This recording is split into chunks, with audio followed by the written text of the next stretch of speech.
જેની જોટા વાતી સજણા હામા મળે પછી ઉઘડે અહીંયાના હાટ કામ ન પડ્યા ખુશી તણા એવો એક આનંદની વાત કે ગુજરાત તક આજે 10 લાખ સબસ્ક્રાઇબ પૂરા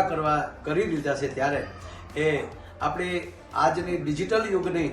એક સરસમાં સરસ આવી એપ અને એ પણ ગુજરાત તક છેવાડાના માણસ સુધી ગુજરાતની સાચી વાત પહોંચાડવાનું જે મોટું કામ કરી રહ્યા છે ત્યારે ગુજરાત તકને હું ખૂબ ખૂબ ધન્યવાદ આપું છું, એના સ્ટાફને ધન્યવાદ આપું છું અને આપણે કાયમ આ ચેનલ નિહાળતા રહીએ અને આ મોટામાં મોટા સમાચાર નાનામાં નાના માણસ સુધી પહોંચાડવાની વાત છે. અસ્તુ, આભાર, જય શ્રી રામ.